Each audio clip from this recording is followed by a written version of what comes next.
السلام عليكم ورحمة الله وبركاته.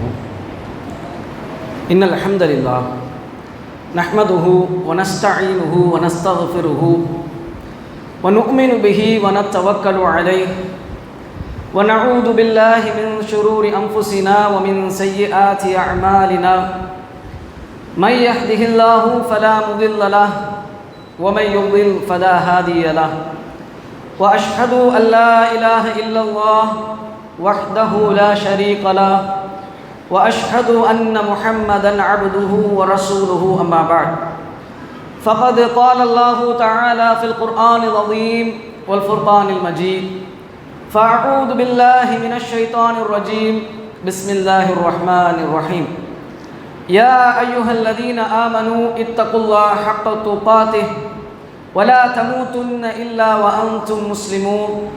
وقال الله تعالى عيلا: يا أيها الناس اتقوا ربكم الذي خلقكم من نفس واحدة وخلق منها زوجها وبث منهما رجالا كثيرا ونساء واتقوا الله الذي تساءلون به والأرحام إن الله كان عليكم رقيبا.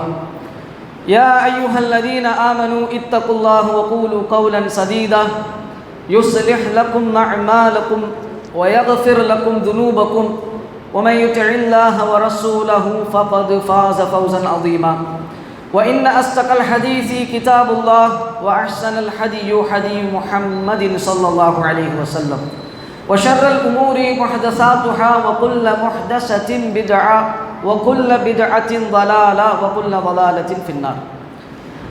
அளவற்ற அருளாளன் நிகரில்லா பேர் அன்புடையோன் எல்லாம் அல்ல அல்லாஹ்வின் திருப்பெயர் போற்றி.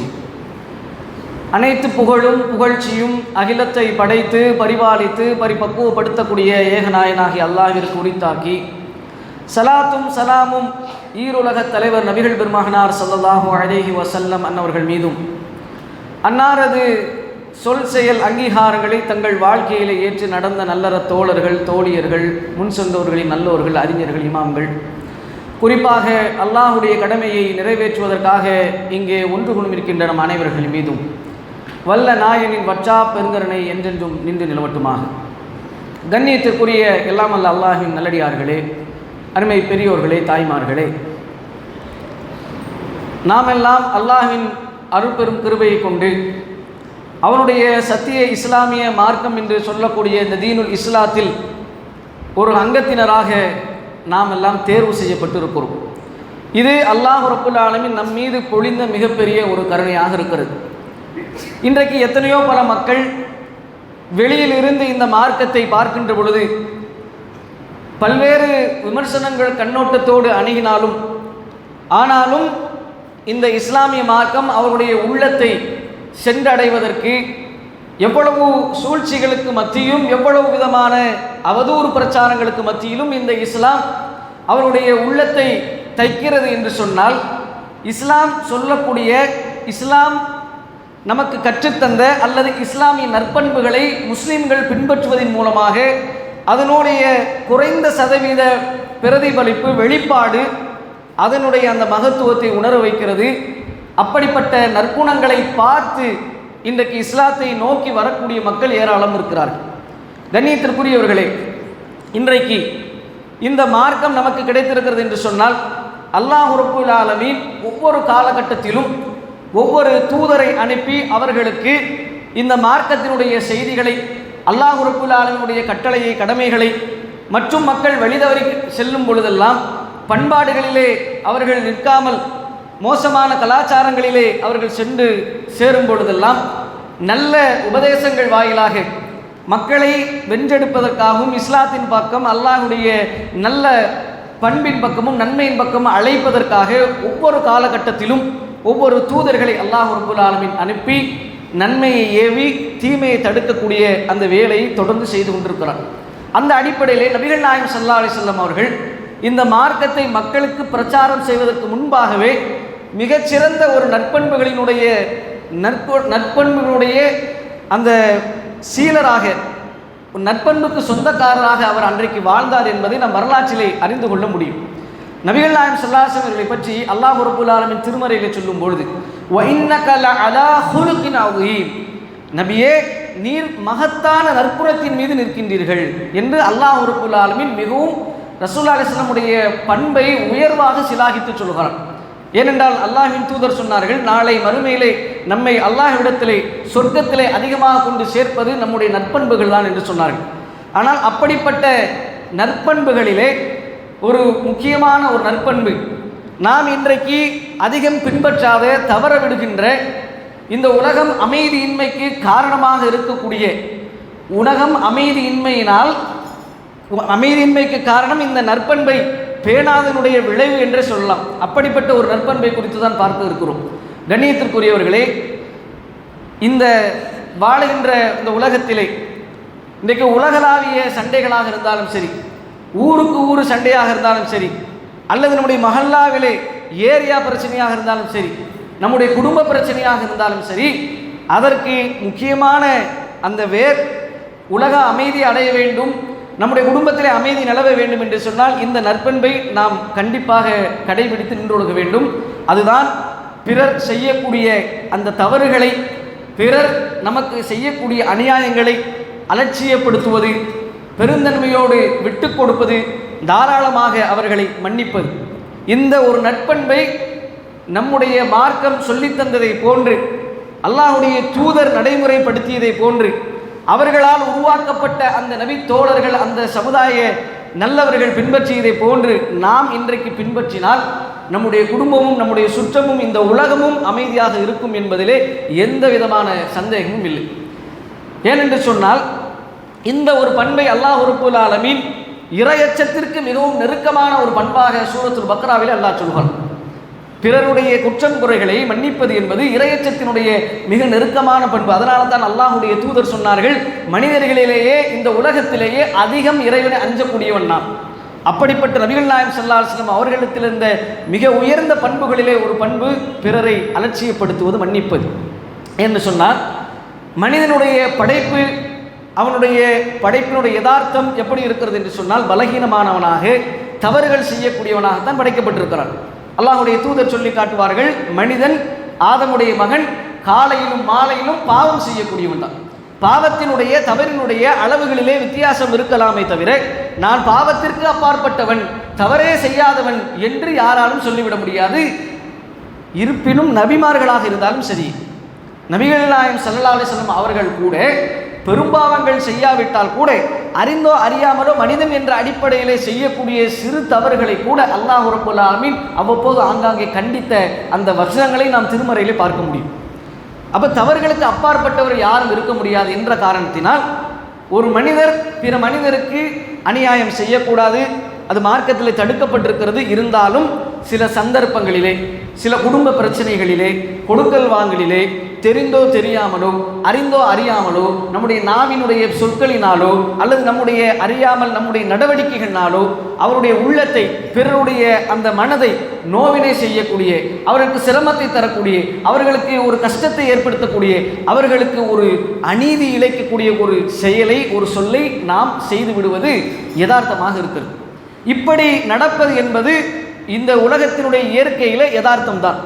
ஆனால் இப்படி ஒருவருக்கு அநியாயம் செய்தாலோ, அறிந்தோ அறியாமலோ தவறு செய்து விட்டாலோ அதை பெரிதிப்படுத்துவதை விட அவருடைய தவறுகளை அலட்சியப்படுத்தி அவருடைய குற்றமுறைகளை மன்னித்து நாம் கடந்து விட்டோம் என்று சொன்னால் இந்த உலகத்திலும் நமக்கு கண்ணியம், அந்த செயலின் மூலமாக அல்லாஹ் ரப்புல் ஆலமீனிடத்தில் நமக்கு நன்மையும் நாளை மிகப்பெரிய மன்னிப்பும் கண்ணியமும் நமக்கு கிடைக்கும் என்பதிலே எந்த விதமான மாற்று கருத்தும் இல்லை.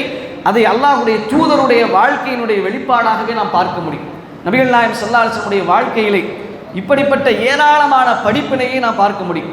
இந்த ஒரு பண்பை இன்றைக்கு கைவிட்டதனால்தான் பிறரை எதற்கெடுத்தாலும் அவர் நமக்கு தவறு செய்து விட்டாரா அதே தவறை நானும் திருப்பி அவருக்கு செய்யணும், நான் பழிக்கு பழி வாங்க வேண்டும் என்ற ஒரு எண்ணம், ஒரு கோபதாபம், அதனால் ஏற்படக்கூடிய குரோத மனப்பான்மை, பொறாமை, காழ்ப்புணர்வு, இதனால் இன்றைக்கு ஏற்படக்கூடிய பிரச்சனைகளே குடும்பத்திலே தன்னுடைய சொந்த இரத்தத்தை ஓட்டக்கூடியவர்களாக இந்த உலகத்திலே ஒரு நாட்டுக்கும் பிரச்சனை என்று அமைதியின்மைக்கு காரணம் எதற்கெடுத்தாலும் நான் அவனை மன்னிக்க போறதில்லை, அவன் என்னை அநியாயம் செய்தால் அதே அளவுக்கு நான் அநியாயம் செய்வேன் என்று இன்றைக்கு நாம் இறங்குவதனால்தான். கோபத்தை நாம் அடக்கி கொள்ளாமல் மன்னிப்பு என்ற இந்த உயர்ந்த பண்பை நாம் கையில் எடுத்தாமல் இன்றைக்கு இந்த உலகம் அமைதியின்மையை நோக்கி சென்று கொண்டிருக்கிறது, அமைதியின்மையாக இருக்கிறது. எனவே கண்ணியத்திற்குரியவர்களை இந்த மார்க்கத்திலே நபிகள் நாயகம் ஸல்லல்லாஹு அலைஹி வஸல்லம் அவர்களை பற்றி அல்லாஹ் ரப்பல் ஆலமீன் திருமறையிலே சொல்லக்கூடிய இன்னொரு வார்த்தை, யாரெல்லாம் அல்லாஹ்வை நம்பிக்கை கொண்டிருக்கிறார்களோ, யாரெல்லாம் நாளை மறுமையை சந்திப்போம் என்று நம்பிக்கை கொண்டிருக்கிறார்களோ அவர்களுக்கெல்லாம் ஃபீ ரசூலில்லாஹி உஸ்வத்துன் ஹஸனா, இந்த தூதரிடத்திலே அழகிய முன்மாதிரி இருக்கிறது. அல்லாஹ்வுடைய தூதருடைய வழிமுறையை பின்பற்றினால் அவரிடத்திலே அழகிய முன்மாதிரி இருக்கிறது. நீ அல்லாஹ்வை நம்பிக்கை கொண்டிருக்கிறாயா, மறுமை என்ற ஒன்றை நம்பிக்கை கொண்டிருக்கிறாயா, இந்த தூதரிடத்தில் இந்த முன்மாதிரியை நீ பின்பற்றிக்கொள். அவரிடத்தில் இருக்கக்கூடிய நல்ல பண்புகளை நீ எடுத்துக்கொள். அவரிடத்தில் இருக்கக்கூடிய உயர்ந்த மன்னிக்கின்ற அதாவது மன்னிப்பு என்று சொல்லக்கூடிய பிறரை பெருந்தன்மையோடு விட்டு கொடுக்கக்கூடிய அந்த மனப்பான்மையை நீ கையில் எடுத்துக்கொள். நீயும் இந்த உலகத்திலே உன்னுடைய குடும்பமும் உன்னுடைய வாழ்வும் நாளை மறுமையும் செழிக்கும் என்பதால் குர்ஆன் சுன்னாவுடைய அந்த வாயிலாக நாம் அறிந்து கொள்ளக்கூடிய மிகப்பெரிய ஒரு பாடம். நபிகள் நாயகம் ஸல்லல்லாஹு அலைஹி வஸல்லம் வாழ்க்கையை பாருங்கள், எப்படிப்பட்ட ஒரு வாழ்க்கைக்கு சொந்தக்காரர்கள். இன்றைக்கு சின்னதாக நம்முடைய குடும்பத்தில் நம்ம யாரையா தப்பாக பேசிட்டாங்க, ஏதோ கொடுக்கல் வாங்கல, ஏதோ தவறு நடந்துருச்சு, அல்லது வேறு வேறு விஷயங்களில் ஒரு தப்பு நமக்கு தெரியாமல் நடந்து விட்டது என்று சொன்னால் அதே அளவுக்கு நான் செய்ய வேண்டும் என்ற ஒரு முனைப்பு காட்டுகிறோமே. ஆனால் அல்லாஹுடைய தூதருடைய வாழ்க்கையிலே மக்காவுடைய காலகட்டத்திலும் சரி, மதீனாவுக்கு வந்த பிறகும் சரி, நபி ஸல்லல்லாஹு அலைஹி வஸல்லம் அவர்கள் சந்தித்த அந்த பிரச்சனைகள் எவ்வளவு, அவர்கள் சந்தித்த நெருக்கடிகள், பிற மனிதர்களால் அவர்கள் அனுபவித்த கஷ்டங்கள் எவ்வளவு, ஏராளமான சம்பவங்களை சொல்லிக்கொண்டே போகலாம். அதில் ஒரு சில சம்பவங்கள் நான் சொல்கிறேன்.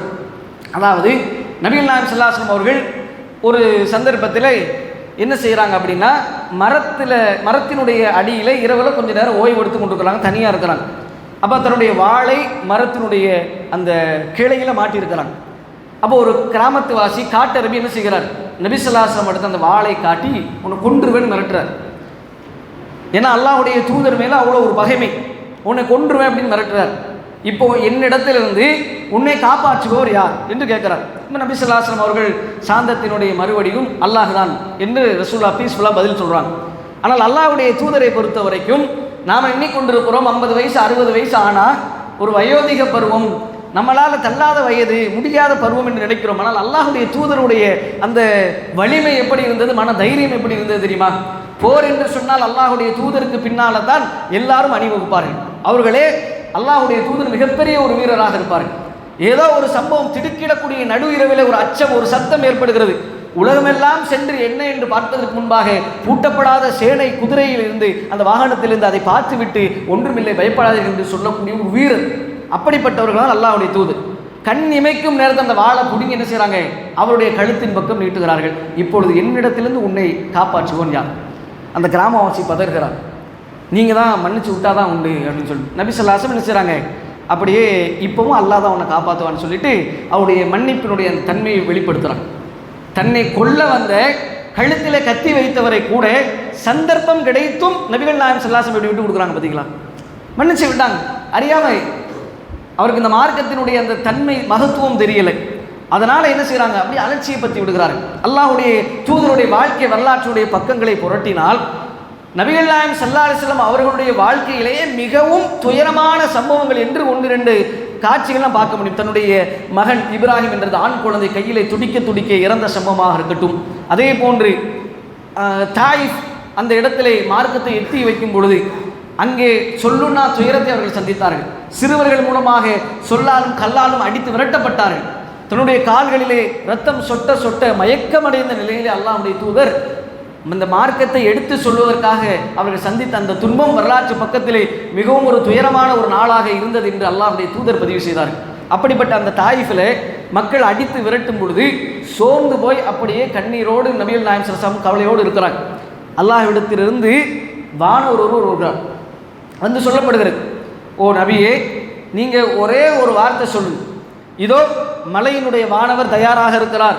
தாயிஃப் வந்து அந்த மலைகளுக்கு சூழ்ந்த ஒரு பிரதேசமாக இருக்கும்.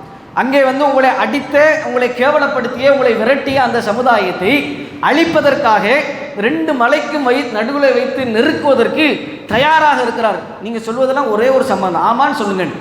நபி ஸல்லல்லாஹு அலைஹி வஸல்லம் என்ன சொன்னாங்க தெரியுமா? ஒமா அர்ஸல்னாக இல்லா ரஹ்மத்தல் லில் ஆலமீன். அல்லாஹ்வுடைய தூதரை இந்த சமுதாயத்திற்காக ஒரு அருளாகவே என்று அனுப்பவில்லை அல்லாஹ் சொன்னான். அப்படிப்பட்ட அருளுடைய நபி, மன்னிப்பினுடைய மா மனிதர். அவர் சொன்னார்கள், விட்டுருங்கண்ணா, தேவையில்லைன்னா. அவர்கள் இவ்வளவு அடி அடித்தாலும் நாளை இவருடைய சந்ததிகள் இந்த மார்க்கத்தை ஏற்றுக்கொள்வார்கள் என்று அல்லாஹ்வுடைய தூதர் பெருந்தன்மையோடு அதை அணுகினார்கள். இன்றைக்கும் நாம் பார்க்கிறோம், தாயிஃப் நகரம் இன்றைக்கும் பல்வேறு பெரிய அறிஞர்களை, இமாம்களை நமக்கு தந்து கொண்டே இருக்கிறது. இன்றைக்கு மார்க்கத்தினுடைய கல்வி அங்கிருந்து மிகப்பெரிய அறிஞர்கள் மூலமாக பிரச்சாரம் செய்யப்பட்டு கொண்டு கல்வி கற்றுக் கொடுக்கப்பட்டு கொண்டு இருக்கிறது. அப்படிப்பட்ட ஒரு ஏகத்துவம் செழிக்கக்கூடிய ஒரு பூமியாக அந்த தாயிஃபை அல்லாஹ் ரப்புல் ஆலமீன் மாற்றி இருக்கின்றான். அல்லாஹ்வுடைய தூதருடைய இந்த பண்பு, அழகிய பண்பு, இந்த மன்னிக்கிறல், அலட்சியப்படுத்துதல், பெருந்தன்மை என்ற இந்த பண்பு எப்படி வெளிப்பாடு பாருங்க. அல்லாஹ் ரப்புல் ஆலமீன் திருமறையிலே சொல்லும் பொழுது, அதாவது என்ன சொல்றான்னா, நீங்கள் ஒரு நன்மை தீமை எப்பொழுதுமே சமம் கிடையாது.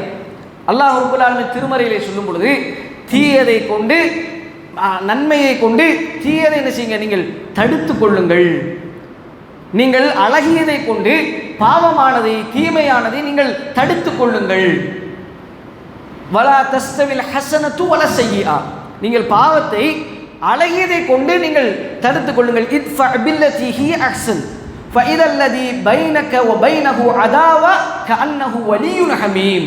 அல்லாஹ் ரப்பல் ஆலமீன் திருமறையில் சொல்கிறான், அப்படி நீங்கள் செய்தால் உங்களுக்கு யாருக்கும் இடையே பகைமை இருக்கிறதோ அவர்களே அல்லாஹ் ரப்புல் ஆலமீன் உங்களோடு உச்ச தோழராக, உங்களுக்கு உதவக்கூடியவராக, உங்களோடு நெருக்கமானவராக அல்லாஹ் மாற்றி விடுவான்.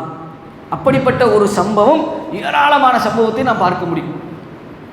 மதீனாவுடைய ஆட்சியிலே அல்லாஹ்வுடைய தூதரிடத்திலே மிகப்பெரிய ஒரு வல்லரசாக அன்றைக்கு மதீனா இருக்கின்ற பொழுது, யமாமா பகுதியிலிருந்து சுமாமா என்று சொல்லக்கூடிய ஒரு படையெடுத்து வருகிறார்.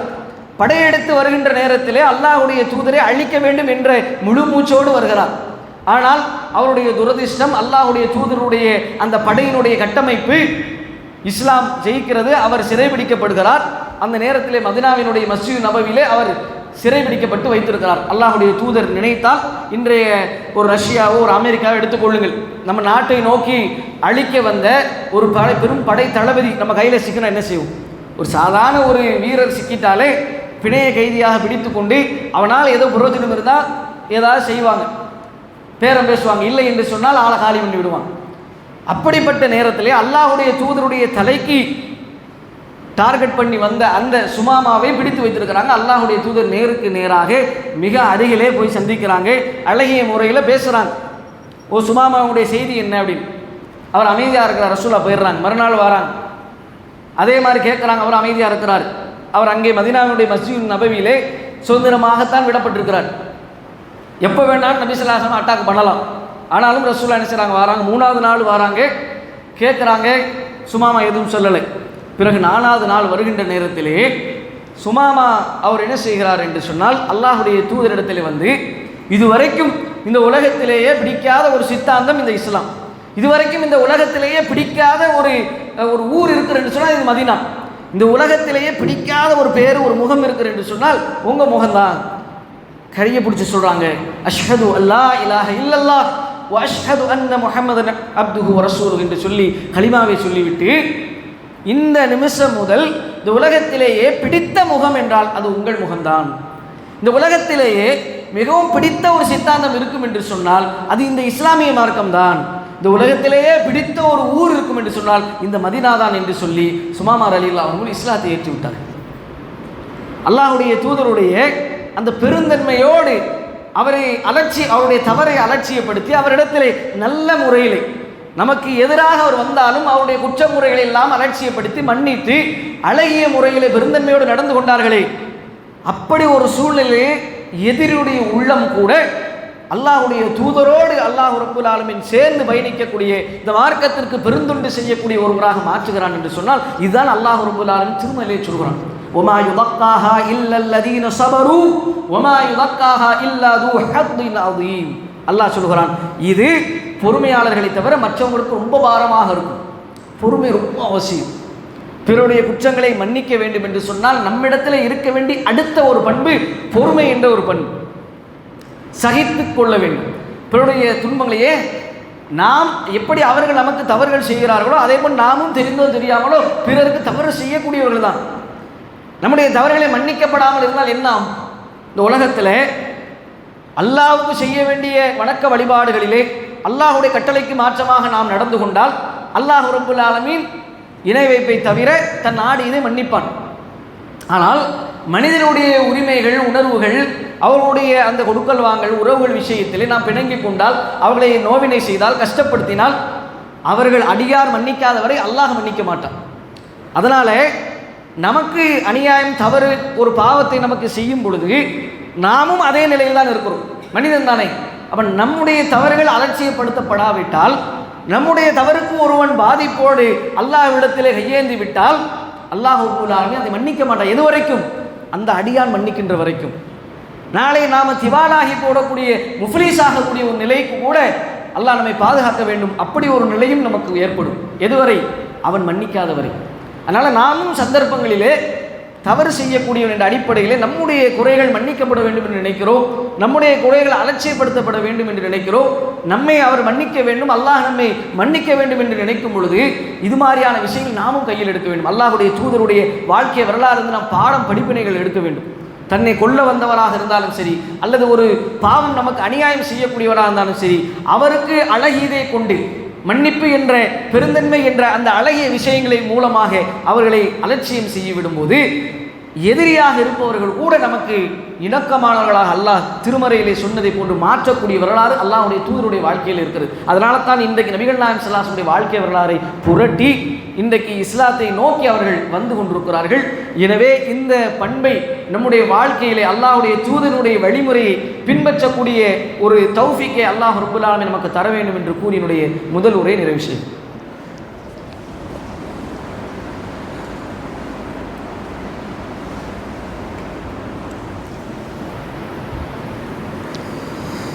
அல்ஹம்துலில்லாஹ் வஸ்ஸலாத்து வஸ்ஸலாமு அலா ரசூலில்லாஹி வ அலா ஆலிஹி வ அஸ்ஹாபிஹி அஜ்மஈன்.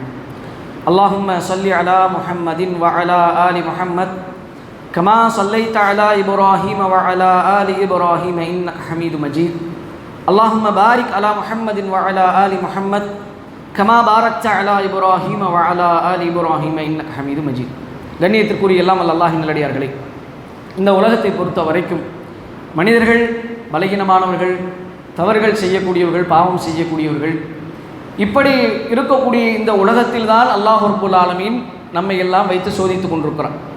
அல்லாஹ்வுடைய தூதர் நபிகள் நாயகம் ஸல்லல்லாஹு அலைஹி வஸல்லம் அவர்கள் சொன்னார்கள், மூமின்களிலே சிறந்தவர் யார் என்றால் நிறைய விஷயங்களை அல்லாஹ்வுடைய தூதர் மேற்கோள் காட்டியிருக்கிறாங்க. அதில் ஒரு தனிப்பட்ட ஒரு பண்பை குறித்து சொல்கிறார்கள். அது இந்த மன்னிப்பு என்று சொல்லக்கூடிய இந்த பண்போடு தொடர்புபடுத்தக்கூடிய ஒரு பண்பை சொல்கிறார்கள். மூமின்களிலே சிறந்தவர் யார் என்று சொன்னால், அதாவது இந்த உலகத்திலேயே மக்களோடு மக்களாக, மனிதர்களோடு மனிதர்களாக அவர்களுடைய கஷ்ட துன்பங்களை எல்லாம் பங்கெடுத்து அவர்கள் தரக்கூடிய சிரமங்களை எல்லாம் தாங்கிக் கொண்டு வாழக்கூடிய மூமின், மக்களோடு பழகாமல் அவரோடு அந்த கஷ்டங்களை எல்லாம் சந்திக்காமல் வாழக்கூடிய, தனிமையில் வாழக்கூடிய ஒரு மூமினை விட சிறந்தவர் என்று அல்லாஹ்வுடைய தூதர் சொல்கிறார். வார்த்தையை கவனித்தீர்களா? மக்களோடு பழகி அவர்களால் ஏற்படக்கூடிய சிரமங்களை எல்லாம் தாங்கிக் கொண்டு வாழக்கூடிய ஒரு முஃமின் என்பவன் மக்களோடு இல்லாமல் தனிமையிலே அல்லது ஒரு வியாபார நிமித்தமாகவோ அல்லது ஆடு மாடுகளை வைத்து மேய்க்கக்கூடிய தனிமையில் இருக்கக்கூடிய, மக்களோடு தொடர்பு இல்லாமல் ஒரு ஐசோலேட்டடாக வாழக்கூடிய ஒரு முஃமின், இபாதத் செய்து வாழக்கூடிய முஃமினை விட சிறந்தவன் என்று சொல்ல. ஏன்? எந்த வகையில்? மக்களோடு வாழக்கூடிய நேரத்தில் அவர்களோடு ஏற்படக்கூடிய அந்த துன்பங்களை, அவர்கள் மூலமாக வரக்கூடிய அந்த சிரமங்களை, கஷ்டங்களை, அநியாயங்களை தாங்கி கொண்டு சகித்து கொள்கிறாங்களே, அந்த சகிப்புத்தன்மை, பொறுமை, அந்த பண்பு, அந்த மன்னிக்கக்கூடிய, அதனால் கிடைக்கக்கூடிய அந்த ஒரு உயர்வு, ஒரு படி உயர்வு, நமக்கு சிறந்தவர் என்ற அந்த பண்பை நமக்கு பெற்றுத் தருகிறது. அல்லாஹ்வுடைய தூதருக்கு மிகவும் விருப்பமான ஒரு நபி தோழர்கள் ஒருவர் யார் என்று சொன்னார், ஹம்ஸா ரலியல்லாஹு அன்ஹு.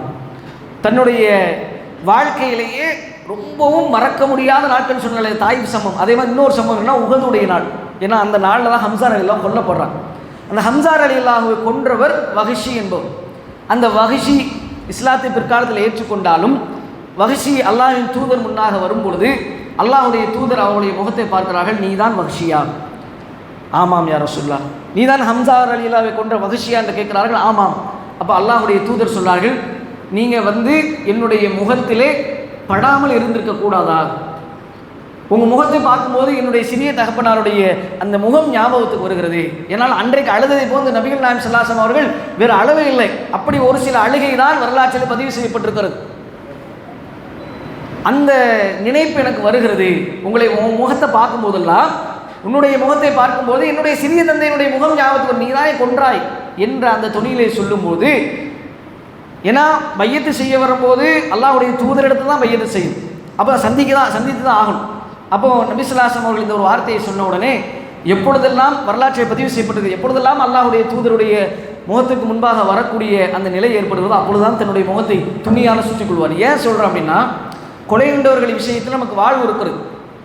கொலை செய்கிறாங்க அப்படின்னா, கொலை உண்டவர் என்ன செய்கிறான்னா, அவர் அவருக்கு கொலைக்கு கொலை தான்.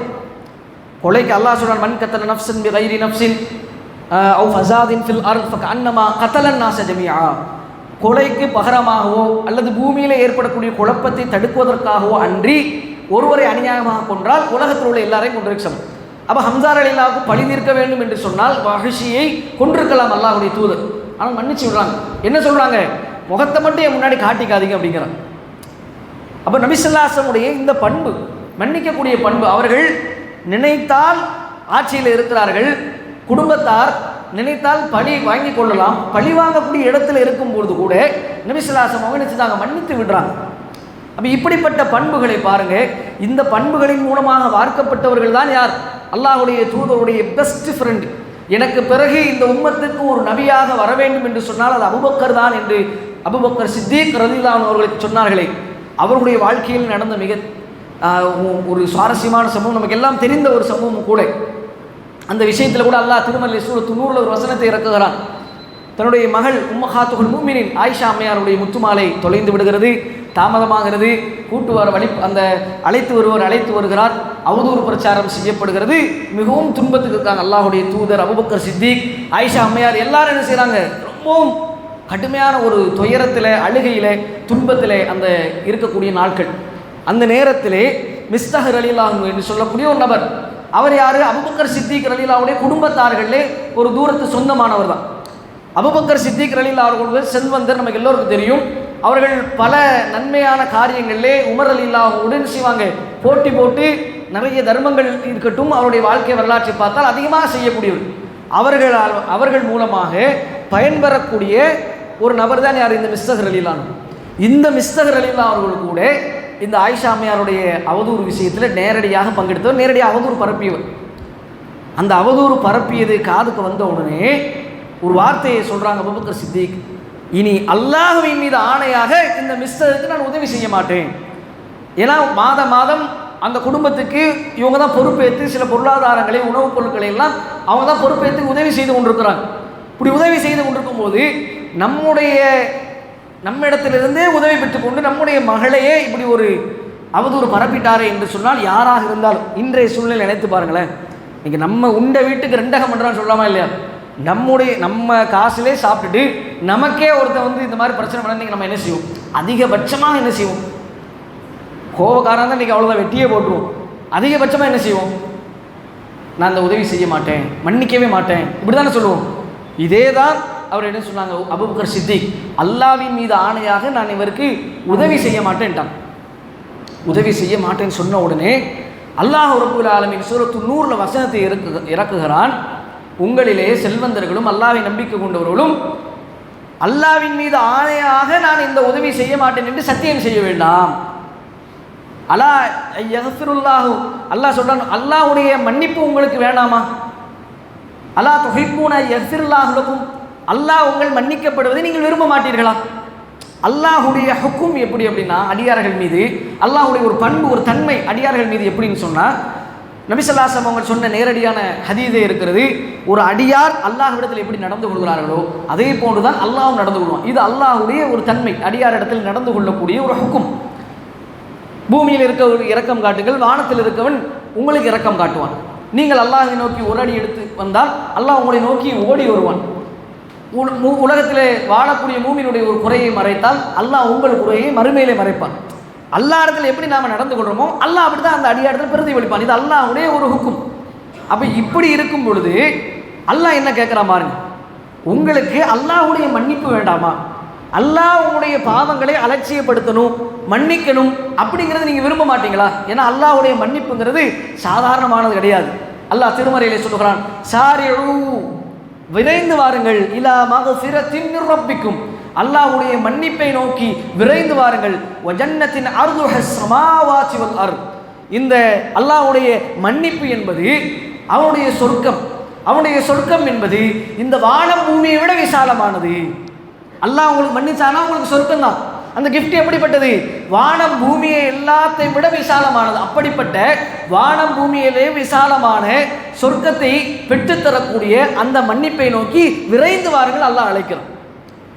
அதனால தான் அல்லாஹ் சொல்றான், அல்லாஹ் உங்களுடைய பாவத்தை அலட்சியப்படுத்தணும், பெருந்தன்மையோடு மன்னிக்க வேண்டும் என்று நீங்கள் நினைத்தால் நீங்களும் பெருந்தன்மையோடு நடந்து கொள்ளுங்கள், அலட்சியப்படுத்துங்கள், பிறருடைய தவறுகளை மன்னியுங்கள் என்று சொல்லும் பொழுது இந்த வசனம் இறங்கிய உடனே அல்லாஹ்வுடைய தூதரால் உருவாக்கப்பட்ட இந்த சமுதாயத்தினுடைய மிகச்சிறந்த ஒரு மனிதர் அபூபக்கர் சித்திக் ரலியல்லாஹு அன்ஹு என்ன செய்கிறாங்க?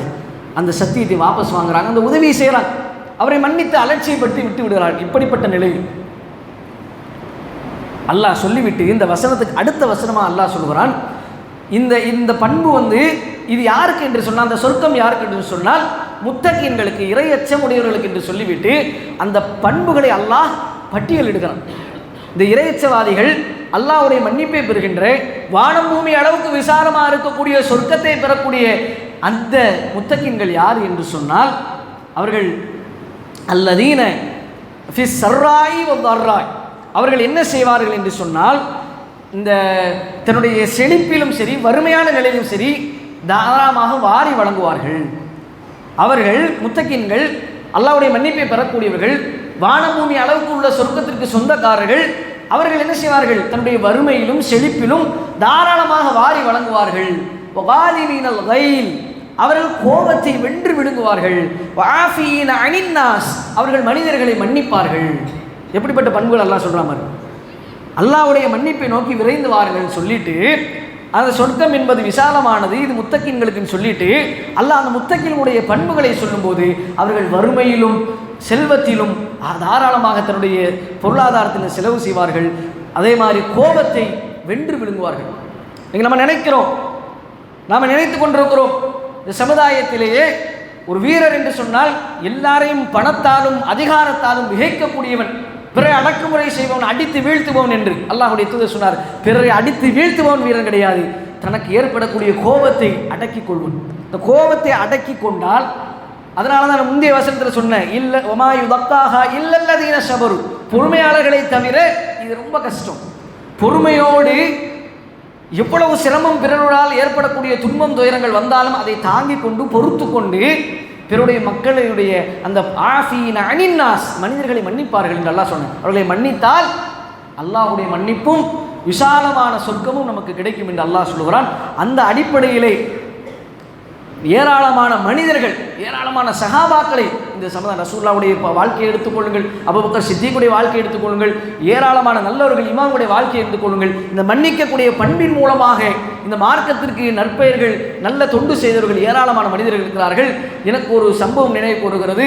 கடந்த 7 ஆண்டுகளுக்கு முன்பு என்று நினைக்கிறேன், அமெரிக்காவில் நடந்த ஒரு சம்பவம் சொல்லி நான் நிறைவு செய்கிறேன். அதில் என்ன செய்கிறான் என்று சொன்னால், அமெரிக்காவிலே ஒரு நான் முஸ்லீம் அவன் என்ன செய்கிறான் அப்படின்னா, தவறுதலாக ஒரு முஸ்லீமை கொன்று ஒரு முஸ்லீம் இளைஞரை கொலை செய்து விடுகிறார். முஸ்லீம் இளைஞரை கொலை செய்த பிறகு வழக்கு நீதிமன்றத்துக்கு வருகிறது. அந்த கைதியை அந்த ஜட்ஜி விசாரிக்கிறார். அப்போ அவர் சொல்கிறாரு, நான் தெரியாமல் இவரை ஆள் மாற்றி கொண்டுட்டேன், வேறு ஏதோ ஒரு மிஸ் அண்டர்ஸ்டாண்டிங்கில் இவர் கொல்லப்பட வேண்டியவர் கிடையாது, இவர் கொல்லப்படுறதுக்கு தகுதியானவர் கிடையாது, ஒரு கோபத்தில் ஆத்திரத்தில் தெரியாமல் கொலை செய்து விட்டேன் என்று. நபி ஸல்லல்லாஹு அலைஹி வஸல்லம் அவர்கள் எப்படி வஹ்ஷி ரலியல்லாஹு அவர்களுக்காக நினைத்தால் கொல்லலாம், பழிக்கு பழி வாங்கலாம், இல்லை என்று சொன்னால் பிணைய தொகையை வாங்கி கொண்டு மன்னித்து விடலாம். அப்போது இந்த சம்பவம் வழக்கு அப்படி ஜட்ஜு கேட்குறாரு, இவர் நான் இந்த மாதிரி தெரியாமல் கொண்டுன்னு சொல்லும்போது, கொலையுண்ட தன்னுடைய தந்தை, அந்த மகனை பறிகொடுத்த அந்த தந்தை இருக்கிறாரா இல்லையா, அவர் என்னை மன்னிச்சிருக்கான தெரியாமல் கொண்டுட்டேன்னு சொன்ன உடனே அந்த மூமின் நேரடியாக அந்த நீதிமன்றத்திலேயே போய் அந்த கைதியை அணைத்து கட்டி தழுவி கொண்டான். அவன் அப்படி அழுகுறான். இந்த சம்பவம் எல்லாம் இன்றைக்கும் நீங்கள் யூடியூப்பில் சர்ச் பண்ணி பாருங்கள். ஒரு 7 ஆண்டுகள் இருக்கும், 2017-18 என்று நினைக்கிறேன். அப்படி அழுகுறான், தெரியாமல் கொண்டுட்டேன் அப்படின்னு சொல்லிட்டு. அந்த தந்தை அவனை போய் அணைத்து, அவன் நீனும் ஒரு மகன் தான் என்று சொல்லி அணைத்து அவர் மன்னித்து விட்டுட்டேன்னு சொல்லி நீதிமன்றத்தில் சொல்கிறார். இதெல்லாம் ரொம்ப பெரிய அளவுக்கு வைரல் ஆச்சு. அப்போது அவர்கிட்ட பேட்டி எடுக்கிறாங்க, ஏன் உங்கள் மகனை கொன்னவரை எப்படி நீங்கள் மன்னிச்சிங்க அப்படின்னு. இவ்வளோ பெரிய விஷயம் பாருங்க. நினச்சா அவர் என்ன செய்யலாம், அது கன்ஃபார்மாக அவனுக்கு தண்டனை தான். கொலைக்கு அவங்க அமெரிக்காவில் அவங்களுக்கு என்ன சட்டமோ அந்த தண்டனை கொடுப்பாங்க, சிறை தண்டனையோ அல்லது வேறு தூக்கு தண்டனையோ கொடுக்க போகிறாங்க. ஆனால் இவர் மன்னிச்ச காரணத்தினால இவர் போய் பேட்டி எடுக்கிறாங்க. அவர் சொல்லுறார், என்னுடைய மார்க்கம், என்னுடைய தூதர் எங்களுக்கு இப்படி வழிகாட்டியிருக்கிறாங்க, அவரை ஒப்புக்கொண்டு மன்னிப்பு கேட்டார், மன்னிக்கிறத தவிர எங்களுக்கு வழிமுறை இல்லை, எங்களுடைய அல்லாஹ்வுடைய தூதர் மன்னிக்க சொல்லியிருக்கிறாங்க, இப்படி மன்னிச்சிருக்கிறாங்க, நான் மன்னிச்சா இறைவன் என்னை மன்னிப்பான், எனக்கு நன்மை இருக்கிறது, அதனால் என்னுடைய பிள்ளைக்கும் அது ஒரு சிறப்பாக இருக்கும் என்று நான் மன்னிக்கிறேன்னு சொன்னார் பாருங்க. சுப்ஹானல்லாஹ். அதை பார்த்து இன்றைக்கும் பாருங்க, ஒவ்வொரு ஆண்டும் அமெரிக்காவிலே இஸ்லாத்தை நோக்கி வரக்கூடிய அந்த ஒவ்வொரு ஆண்டும், இப்போ 2017னா 18, 19 இப்படி வரக்கூடிய இஸ்லாம் வளர்ச்சி அடைகிற அந்த சதவீதத்தை பார்த்தால் ஆண்டுக்கு ஆண்டு அதிகமாகி கொண்டு இருக்கிறது. இந்த ஒரு சம்பவத்தை பார்த்து அன்றைக்கு மிகப்பெரிய அளவுக்கு ஃப்ளாஷ் ஆகுது, இப்படிப்பட்ட ஒரு மார்க்கமா, இஸ்லாத்தின் மீது இருந்த அந்த கசப்புணர்வு, காழ்ப்புணர்வு எல்லாம் நீக்கப்படுகிறது. அல்லாஹ் அப்படி ஒரு புரட்சியை அல்லாஹ் நாடியவர்களை கொண்டு, நாடிய அந்த பண்பை கொண்டு செய்வான். அப்படிப்பட்ட மிக உயர்ந்த அல்லாஹ்வுடைய மன்னிப்பை பெற்றுத்தரக்கூடிய, அல்லாஹ்வினுடைய சொர்க்கத்தை பெற்றுத்தரக்கூடிய பண்பு தான் இந்த மன்னித்தல். எனவே நாம் மனிதர்கள் நம்முடைய குடும்பத்திலே பல ஆண்டுகளாக தலைமுறையாக பேசாமல் இருக்கக்கூடியவங்க இருக்கிறான். நம்முடைய சொந்த ரத்தத்தில் அண்ணன் தம்பிகளுக்கு மத்தியில் பேசாமல் எவ்வளவோ உறவுகளோடு முறுக்கி கொண்டு பிணங்கி கொண்டு கொடுக்கல் வாங்கல் ஏற்படக்கூடிய பிரச்சனையால் ஆளை காலி பண்ணக்கூடிய அளவுக்கு பழிக்கு பழி என்று சொன்னால் கோபம் வந்துருச்சு. கோபம் சைத்தானுடைய ஒருத்தர் நமக்கு செஞ்ச அளவுக்கு நான் திருப்பி செய்யணும்னா அந்த உலகம் அமைதியாக இருக்காது, ஊர் அமைதியாக இருக்காது, குடும்பமாக இருக்காது.